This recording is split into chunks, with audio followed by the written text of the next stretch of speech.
Hello tout le monde! Ça faisait longtemps que j'avais envie de faire cette vidéo. J'ai plein d'amis qui me demandent depuis quelques temps comment est-ce que je fais mon feed Insta, comment je retouche mes photos. Je vais donc partager mes secrets avec vous. Mon inspiration me vient à 70% de Pinterest, une application que j'utilise quasiment tout le temps et un petit peu trop d'ailleurs, on me le reproche souvent. Cette vidéo va se composer en deux parties. Il va y avoir la première partie matériel et shooting photo et la deuxième partie montage de la photo, donc retouche, filtre, tout ça, toutes mes applications que j'utilise. Je préfère prévenir, mais je vais pas vraiment approfondir le côté shooting photo, comment ça se passe, un petit peu les backstage, parce que je garderai ça pour une prochaine vidéo après le confinement. Je vais vous en parler durant la vidéo, mais on va plutôt se concentrer sur tout ce qui est mise en forme de la photo. On va voir tout ça ensemble.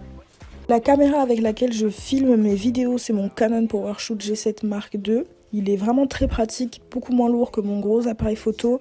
Et comme on peut le voir, il fait de très belles photos. C'est avec cet appareil photo que j'ai filmé mes vidéos de voyage d'il y a 2 ans et que j'utilise pour les 3/4 de mes shoots. C'est le Canon 1300D. Il est vraiment très bien, il a une très bonne qualité, mais il est super lourd. Et c'est pour ça que j'ai acheté une caméra.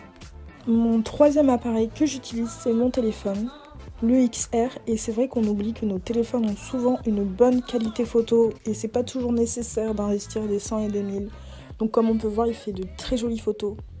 Quand on est sûr d'avoir le matériel, il ne nous reste plus qu'à choisir la tenue, le lieu et c'est parti.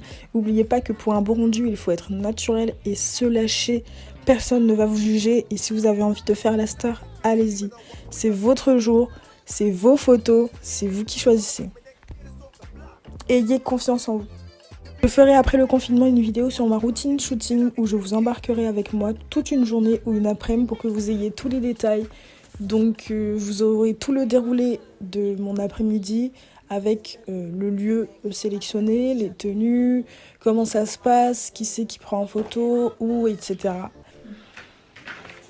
Donc Pinterest, comme je vous l'ai dit, c'est une application que j'adore, dans laquelle je trouve énormément d'inspiration. En fait, c'est une sorte d'Instagram, sans les stories, sans les likes et sans les commentaires. Le but, c'est de partager des idées, des photos que les gens pourront repartager ensuite. En fait, Pinterest, c'est énormément connu pour trouver des inspirations pour la décoration, tout ce qui est refaire sa garde-robe, changer de salle de bain, enfin bref. C'est beaucoup plus connu dans le domaine de la décoration, mais moi, par exemple, je l'utilise quasiment tout le temps pour trouver des inspirations pour mes photos, pour trouver des idées de pose, d'organisation et j'en passe.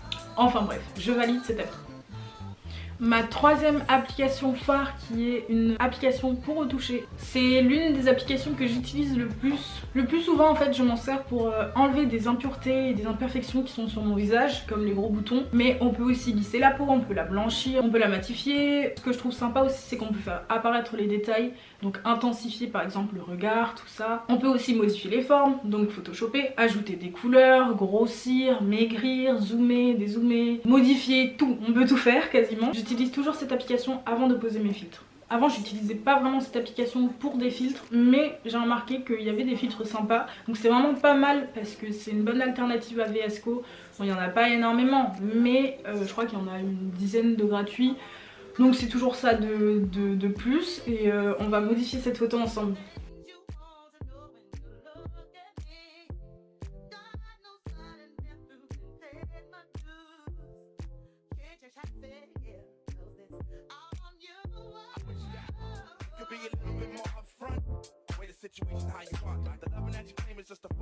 Une autre application que j'adore utiliser, c'est Snapseed. Il y a une photo de mon Instagram et c'est avec mon téléphone que je l'ai faite. Enfin, plus précisément, c'est un ami à moi, Léo. On était parti faire un petit shooting photo à la plage. C'était à la Saly, je sais pas si vous connaissez. Quasiment en plein coucher de soleil, sauf qu'avec mon appareil photo, ça rendait pas forcément bien. Il arrivait pas à capter toutes les lumières, sachant que j'étais en contraste avec le coucher du soleil. Donc, je me suis rendu compte que c'était beaucoup mieux de le faire avec le téléphone.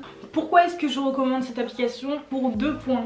Alors c'est le mode sélectif et le mode ambiance. Et bien sûr il y a tous les autres outils nécessaires et basiques qui sont le contraste, la luminosité, la saturation et tout ça. Mais ces 2 points c'est vraiment ce qui, on va dire, enfin pour moi personnellement, ce qui démarque l'application. L'ambiance, ça permet d'homogénéiser la photo, les couleurs, de vraiment faire apparaître tous les détails. On peut voir que quand je mets l'ambiance à fond, on voit vraiment tout. Mais il faut pas en abuser parce qu'on voit qu'il y a une sorte de halo, non, il faut pas en abuser parce qu'on voit qu'après ça devient un peu fake, mais c'est vraiment pas mal quand la photo est trop sombre et qu'on veut quand même voir les détails. Et le point sélectif, lui, il sert en fait à jouer avec la luminosité et l'intensité sur un point précis de la photo. Donc là par exemple j'ai utilisé les nuages et donc on peut voir que je peux plus les faire apparaître ou moins les faire apparaître. Donc c'est vraiment hyper pratique quand on a quelques endroits comme ça où on veut pouvoir montrer les détails. Et c'est donc avec mon filtre favori sur VS Code dont je vous parlerai plus tard que j'ai pu donner toutes ces couleurs à la fin. Je vous propose maintenant de passer au filtre. On va commencer par Afterlight, une application que j'adore. Elle permet d'ajouter des poussières qui donnent un petit effet rétro, donc c'est vraiment pas mal. Et je trouve que ce qui est bien avec cette application, c'est qu'il n'y a pas de filtre comme sur toutes les autres, comme sur VS Code, comme sur Facetune. C'est vraiment une application qui est dédiée aux... Enfin moi j'appelle ça les poussières, je sais pas vraiment ce que c'est exactement le nom. On peut aussi rajouter des couleurs, comme on peut le voir. On peut aussi rajouter du chroma. Enfin c'est une bonne application. Bien évidemment il y a tous les outils de base comme la luminosité, le contraste, la saturation comme d'habitude. On peut la rogner, on peut la changer de couleur, la faire pivoter. On peut faire énormément de choses, mais ce pourquoi je la recommande, c'est pour les poussières. Bref, télécharger Afterlight et voilà. Une autre application de filtre que je recommande, à moitié on va dire, parce que je la recommande. Pourquoi? Parce que on n'a pas tous les moyens de s'acheter VS Code, qui est devenu payant, on le sait tous, ce qui est très embêtant. Et donc, comment on fait pour changer de filtre? Comme je vous ai montré, il y a Facetune, il y a Afterlight, mais quand on veut par exemple des filtres un petit peu plus basiques, on va dire qu'il y a aussi le mode photo de nos téléphones. Et oui, il ne faut pas sous-estimer nos téléphones dans le sens où on oublie souvent qu'on achète un téléphone super cher. Voilà.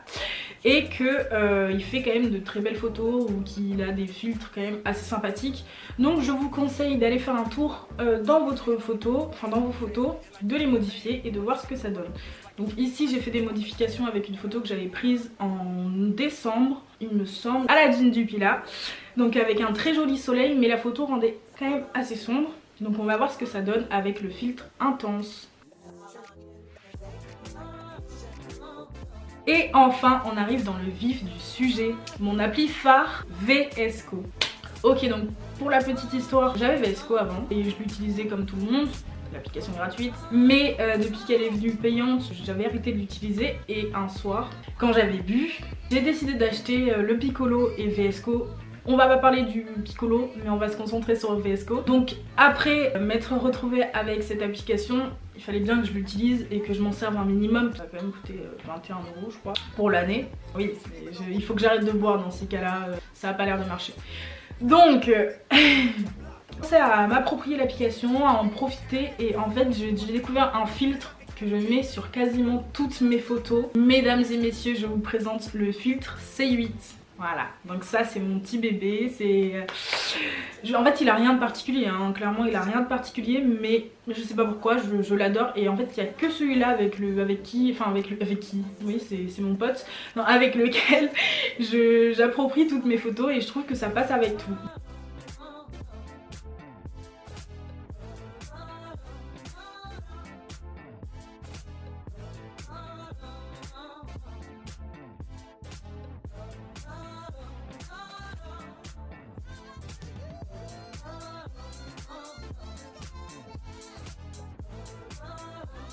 Et enfin, pour terminer sur cette application, la dernière qui s'appelle Unum. C'est mon application favorite pour l'organisation. Ça permet en fait d'organiser ton feed Insta avant de poster tes photos. Comme on peut le voir, on place les photos où on veut, on peut les changer de place, voilà, on peut voir notre feed Insta, donc c'est vraiment pas mal.